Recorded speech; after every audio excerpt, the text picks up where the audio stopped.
Pada pagi hari ini kita bertemu dalam acara rangkaian acara Hakrab Ilmu Sejarah 2020 yang kebetulan pada tahun ini ya mau bagaimana lagi ya dengan kondisi sekarang ya mau tidak mau kita adakan dengan format online atau tetap mukanya dari GMAT. Eh, saya serahkan ini untuk saudara ketua panitia untuk memberikan atau memberikan salam pembukanya bagi teman-teman. Monggo saudara Andika bisa apa namanya disampaikan sambutannya sebagai ketua panitia. Assalamualaikum warahmatullahi wabarakatuh. Waalaikumsalam. Waalaikumsalam warahmatullahi wabarakatuh. Yang saya hormati Ketua Hima Prodi Ilmu Sejarah, yang saya hormati juga Panitia Akrab Ilmu Sejarah 2020 dan adik-adik Ilmu Sejarah 2020 yang berbahagia. Puji syukur kita panjatkan kehadirat Tuhan Yang Maha Esa, karena atas limpahan rahmat-Nya kita masih bisa berkumpul bersama dalam acara Akrab Ilmu Sejarah ini, insya Allah dalam keadaan sehat dan tak kurang suatu apapun. Kami dari Panitia Akrab Ilmu Sejarah mengucapkan terima kasih atas kehadiran teman-teman dan juga adik-adik sekalian. Dari saya cukup. Wassalamualaikum warahmatullahi wabarakatuh. Kita berlanjut ke acara sambutan berikutnya dari ketua Hima kita yang sama-sama kita hormati juga, saudara Al Hidayah Farinduri. Silakan. Nggak usah berlebihan lah, nggak perlu dihormati, biasa aja. Soalnya kita sama-sama mahasiswa kok. Baik, Assalamualaikum warahmatullahi wabarakatuh. Selamat pagi kawan-kawan semuanya. Salam, Om Swastiastu, Namo Buddhaya, Salam Kebajikan. Pertama, puji syukur kehadirat Tuhan Yang Maha Esa, karena sampai pada hari ini kita masih diberikannya kesehatan, kesempatan, dan nikmat yang begitu banyak untuk kita rasakan, sehingga kita pada pagi hari ini, di hari Sabtu yang cerah dan menggembirakan ini, kita bisa berkumpul di room Google Meet. Kemudian yang saya banggakan seluruh rekan-rekan panitia, kemudian juga yang sangat saya banggakan dan yang sangat saya cintai semua rekan-rekan mahasiswa Ilmu Sejarah Angkatan 2020. Tak banyak yang ingin saya sampaikan, mungkin tadi juga sudah disampaikan oleh saudara Andika. Saya hanya berharap acara kali ini walaupun dilakukan melalui online gitu ya, melalui media Google Meet, tapi feel dari keakraban teman-teman semua, kemudian teman-teman untuk mengetahui lebih jauh mengenai jurusan atau prodi ilmu sejarah, kemudian mengenai angkatan-angkatan atasnya juga atau alumni sekalipun, itu bisa tercapai dan teman-teman bisa menambah relasi, karena yang paling utama dalam hal ini adanya suatu keakraban itu tujuannya untuk menambah relasi kita, yang nantinya relasi ini bakal berguna bagi kita baik di perkuliahan sampai tamat maupun ketika kita sudah menyelesaikan studi di UNY, kita bisa lebih banyak relasi untuk pekerjaan terutama begitu ya, ataupun bagi teman-teman yang ingin melanjutkan ke dunia perkuliahan baik itu ke magister ataupun nanti program doktoralnya gitu. Mungkin dari saya cukup sekian. Saya harap teman-teman semua tetap semangat menjalani ini dan teman-teman tetap dalam keadaan sehat, walaupun ya kita nggak tahu kapan pandemi ini berakhir, tapi semoga kita tetap dalam lindungan Tuhan Yang Maha Esa. Mungkin sekian dan terima kasih. Assalamualaikum warahmatullahi wabarakatuh. Selamat pagi. Waalaikumsalam warahmatullahi wabarakatuh. Terima kasih pada saudara Al Hidayah. Terima kasih pada pembawa acara. Jadi ya, saya mulai dengan hal yang pertama kaitan dengan program studi ilmu sejarah. Ya, program studi ilmu sejarah ini adalah salah satu dari sekian program studi yang ada di lingkungan Fakultas Ilmu Sosial Universitas Negeri Yogyakarta. Ya, prodi ilmu sejarah ini berdiri ya sudah cukup lama sih, 20 tahun yang lalu, jadi pada 12 Mei ya, tahun 2000. berdasarkan RSK pendirian nomor 141 Dikti Cap 2000 tertanggal 12 Mei 2000. Ya, kenapa ada prodi ilmu sejarah? Jadi sejarahnya mungkin juga cukup panjang gitu. Jadi karena apa? Karena sebelum Universitas Negeri Yogyakarta itu namanya adalah IKIP Negeri Yogyakarta. Ya. Sehingga kalau tadi saya S1-nya IKIP Negeri Yogyakarta, ya itu sama sih saya juga sama dengan di UNJ, hanya dulu namanya masih IKIP Negeri Yogyakarta. Baru kemudian tahun 2000 seiring dengan perluasan mandat dan sebagainya, ya 10 XLPTK kemudian menjadi Universitas Negeri. Ya, yang di Jogja menjadi Yogyakarta, yang di Makassar menjadi Universitas Negeri Makassar, yang di sama kecuali yang di Bandung kemudian menjadi UPI, ya, Universitas Pendidikan Indonesia. Yang lain Universitas Negeri mana gitu ya, Universitas Negeri Jakarta, Universitas Negeri Yogyakarta dan sebagainya. Kemudian ketika ada perluasan mandat dengan Universitas Negeri Yogyakarta, kemudian mulai bermunculan ada program studi yang non kependidikan. Salah satunya adalah ilmu sejarah. Ya, jadi ilmu sejarah lahir ya setelah IKIP Yogyakarta berubah menjadi Universitas Negeri Yogyakarta. Ya, yang dulunya IKIP Yogyakarta itu kependidikan, kemudian menjadi Universitas Negeri Yogyakarta yang umum. Artinya kemudian muncul ada beberapa program studi ya, yang non kependidikan, salah satunya adalah prodi ilmu sejarah. Ya, dari saya kira saya akhiri, mungkin nanti bisa dilanjut dengan tanya jawab, barangkali beberapa yang saya sampaikan belum jelas bagi para mahasiswa baru. Dari saya akhiri, Assalamualaikum warahmatullahi wabarakatuh. Waalaikumsalam. Oke, Assalamualaikum warahmatullahi wabarakatuh. Nah, ini luar biasa kita bisa bertemu di sini walaupun tidak secara fisik. Temanya tadi kan menarik sekali ya. Jadi bagaimana menjadi mahasiswa sejarah yang visioner, yang maju, yang berhasil, tidak hanya di perkuliahan, tapi juga nanti selepas kuliah di UNY ini. Nah, untuk itu, pertama saya ingin mengatakan bahwa saudara-saudara sekalian harus punya yang namanya passion ya. Nah, itu penting sekali ya. Harus punya yang namanya minat untuk survive, bertahan, dan berkembang di sejarah ini. Mengapa ini saya taruh di bagian pertama? Karena begini.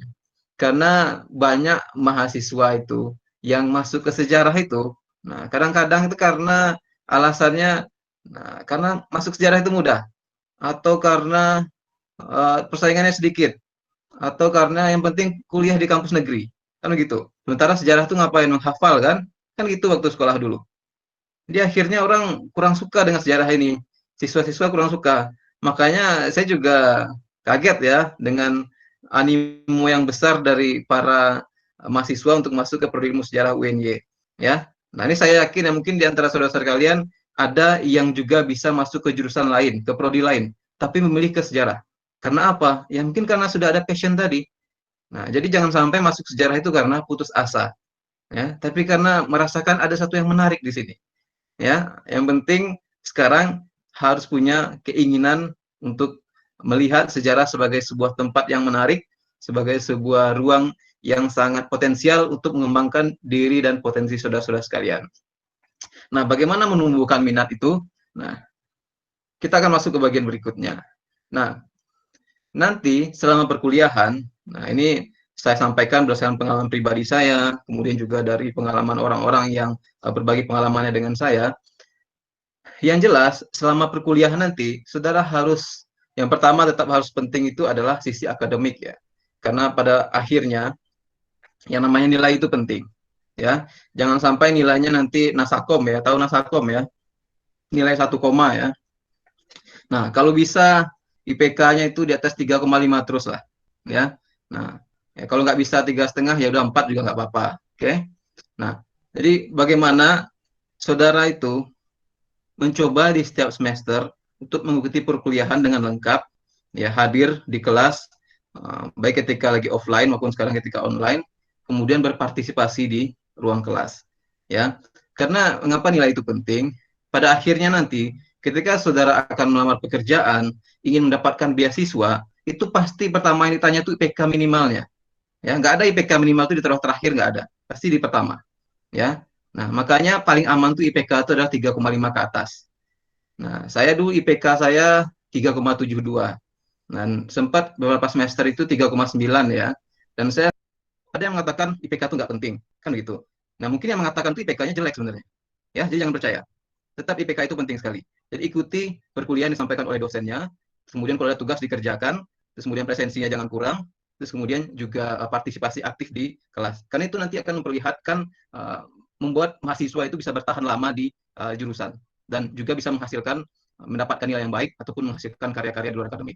Nah, itu yang kedua. Nah, caranya itu bagaimana? Kan gitu. Nah, setiap orang tuh pada prinsipnya punya cara yang berbeda-beda. Nah, cuman yang paling penting, karena kita sejarah, yang paling penting itu adalah membaca buku. Nah, itu penting sekali ya. Membaca buku itu penting sekali. Masalahnya, membaca buku itu juga salah satu pekerjaan paling sulit di dunia ya, apalagi di masa sekarang. Ya, ngapa demikian? Karena bayangkan saudara harus duduk di depan suatu teks sebanyak 200-300 halaman, harus dibaca dalam 3 atau 4 jam. Ya, usahakan sekarang membaca cepat dan efektif dan dapat ide penting dari buku itu. Saya sarankan kepada saudara-saudara sekalian, dari sekarang ini sudah berinvestasi pada bahan bacaan, pada buku-buku, pada majalah, pada jurnal-jurnal, dan lain sebagainya. Mengapa itu penting? Karena sejarah itu kan pengetahuan ya, tapi kita membuat orang dari tidak tahu menjadi tahu, orang dari yang dia tidak jelas akan sesuatu menjadi lebih clear pemahamannya terhadap sesuatu. Ya, jadi sejak masa kuliah itu investasikanlah diri pada buku, ya. Jadi tetap konsisten untuk mendapatkan buku-buku baru maupun buku-buku lama yang penting bagi studi sejarah kita. Bukan tanpa alasan orang mengatakan buku itu jendela dunia, ya. Nah, kemudian yang ketiga, setelah membaca itu, yang juga penting bagi mahasiswa sejarah apa? Ada yang tahu?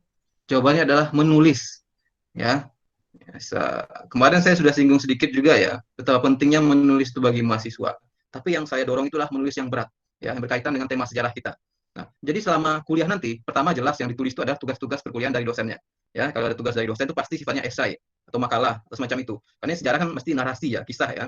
Nah, tentu secara akademik maksudnya. Nah, harapan saya kepada saudara-saudara sekalian, saudara harus banyak menulis untuk mengikuti lomba-lomba. Ya, lomba-lomba itu kan banyak sekali. Nah, lomba-lomba karya tulis tentang sifatnya dari jurusan, fakultas, universitas, bahkan seluruh Indonesia. Itu banyak sekali lomba-lomba itu, dan itu akan mendorong saudara untuk berpikir keluar dari lingkup prodi ataupun dari fakultas ataupun universitas. Jadi berlatih berpikir besar. Jadi bagaimana saudara itu bisa berpikir secara abstrak. Nah, ini juga ada beberapa buku lain. Nah, ini tentang peristiwa 3 Juli tahun 1946. Ya, juga saya menerbitkan salah satu bab buku yang ditulis bersama para sejarawan luar negeri. Ada dari Belanda, ada dari Amerika. Ini bukunya terbitan Routledge di Inggris. Judulnya Colonial Counterinsurgency and Mass Violence: The Dutch Empire in Indonesia. Nah, kita sebagai orang yang baca itu kan dapat banyak informasi. Kita olah, kemudian dapat tema menarik, kita kembangkan jadi sebuah buku. Kita bisa cari, bisa googling ya, buku-buku atau tulisan yang sudah saya tulis. Nanti bisa dijadikan sebagai contoh bagaimana menulis di media, di buku, dan lain sebagainya, ataupun di jurnal-jurnal. Termasuk saya tadi menulis yang banyak itu ya.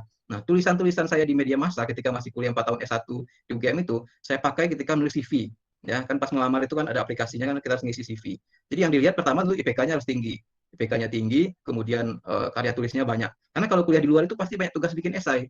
Dan kalau kita karya tulis kita sudah banyak sama kita masih mahasiswa, maka akan kelihatan ini adalah calon yang potensial untuk kuliah di luar. Dan itu harus selama 4 tahun itu harus dikumpulkan ya, karya-karya, menang lomba, bab atau buku-buku dan sebagainya. Ya, itu yang pertama. Nah, kemudian yang kedua yang juga harus perhatikan adalah kemampuan bahasa asing ya, bahasa Inggris terutama dalam hal ini. Bahasa Belanda itu nanti membaca ya, karena kita kan sejarah ya, kalau kuliahnya nanti di Belanda yang dibutuhkan itu pasif, penting bisa membaca. Tapi bahasa Inggris itu adalah sebuah keharusan.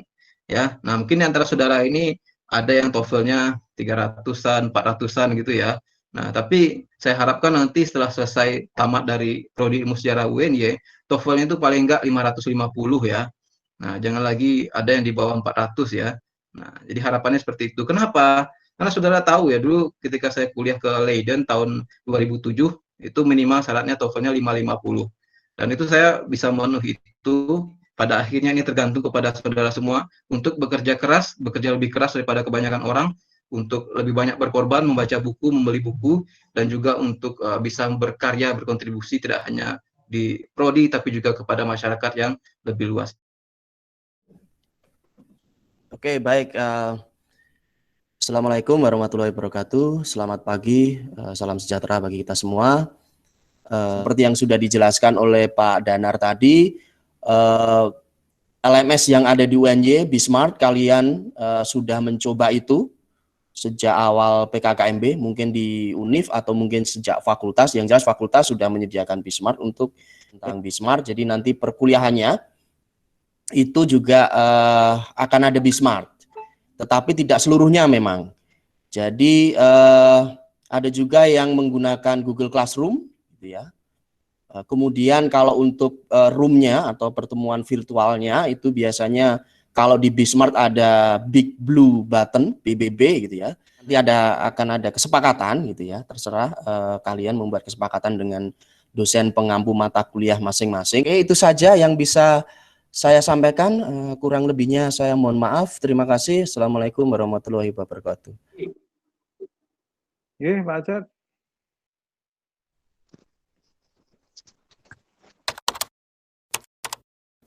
Assalamualaikum warahmatullahi wabarakatuh. Waalaikumsalam. Ya, jadi alhamdulillah alamin, puji syukur malah kita panjatkan kehadirat Allah Subhanahu wa taala yang telah melimpahkan rahmat serta karunia-Nya. Oke, ini kira-kira apa yang ada di bayangan kalian tentang prestasi sendiri? Bisa lewat chat juga boleh.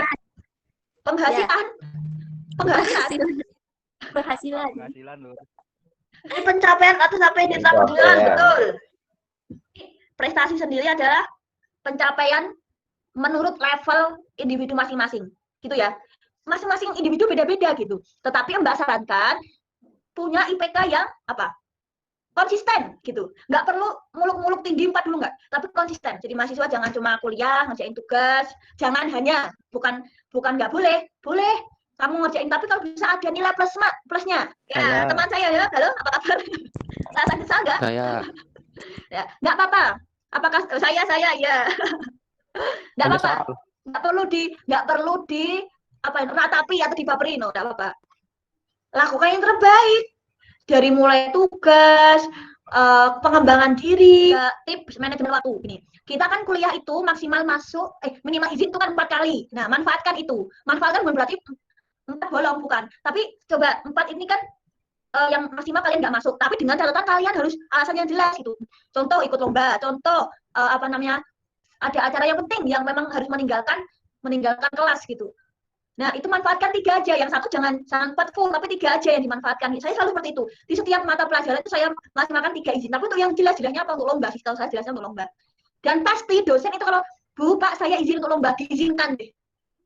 Pasti diizinkan, didukung malah. Dan kalian kalau sampai lombanya menang, wes nilainya tak jamin A. Tak jamin itu, karena saya mengalami sendiri gitu. Ketika kalian aktif di luar, sudah memberikan prestasi, pemberian lebih untuk ilmu sejarah, pasti nilai mah mengikuti gitu. Lawan kita itu kan diri kita sendiri. Kalian bisa kok, bisa IPK 4 aja bisa. Yang penting kalian bisa lawan diri kalian sendiri. Ketika dosen ngasih tugas A, langsung dikerjakan, kirim gitu. Jadi orang yang aktif. Ya. Screenshot Mbak Afrian sebagai jangan screenshot saya aja. Yo, Mbak Afrian bisa senyum bahagia. Bahagia. Bareng-bareng ya. Hilang, aku nggak tahu kenapa Telkomsel mungkin sedang sulit sinyal di sini. Ini ya sebetulnya pertanyaannya agak susah juga, yang mengubah stigma negatif masyarakat kalau jurusan sejarah itu sulit mendapat pekerjaan. Kalau dulu sih, kalau sebelum tahun saya ya, trennya itu anak sejarah itu banyak sekali yang masuk ke ekspresi, dan lulusan-lulusannya juga banyak yang jadi wartawan. Mungkin itu nanti bisa saya bahas siapa-siapa saja yang akhirnya jadi wartawan, lulusan sejarah yang jadi wartawan. Dan ketika belajar di situ yang saya temui, belajar di ekspresi dan di kelas yang saya temui, model-model atau langkah-langkah penulisan sejarah itu hampir sama dengan langkah-langkah jurnalis dalam menyusun berita. Yang menjadi wartawan itu ada Mas Ben RS yang kini menjadi pemimpin redaksinya Narasi bersama Najwa Shihab. Itu dulu belajar di ilmu sejarah UNY, cuma tidak meluluskan diri. Kemudian ada juga Mas Agung Dwi Hartanto, tapi ini pendidikan sejarah ya, di Tirto ID sekarang Kabiro Jogja kalau tidak salah. Dan Mas Habib Asyad yang sekarang jadi di Grid Solo, itu grupnya Kompas, kalau tidak salah dia kepala bironya. Dan yang baru kemarin lulus mungkin yang teman-teman tahu itu ada AS Rimbawana yang dulu aktif di Hima juga, di Ekspresi, dan sekarang di Tirto Jogja kalau tidak salah. Oh, ada juga Mas Hairul Anam, itu juga lulusan ilmu sejarah UNY, sekarang di Tempo di Jakarta. Kalau tidak salah dia desk-nya ekonomi, kayak kita tiru lagi. Atau apakah kebebalan kita itu sudah berakar dari zaman dulu kayak gitu. Itu kan bisa kita lihat dengan perspektif historis, dengan bekal-bekal yang sudah kita dapatkan ketika kita belajar sejarah di kampus kayak gitu. Atau mungkin juga bisa menambah jaringan lewat Hima kan punya ini ya, kayak ada, kalau tidak salah sih, ada semacam perkumpulan Hima-Hima jurusan ilmu sejarah di kampus-kampus seluruh Indonesia kayak gitu.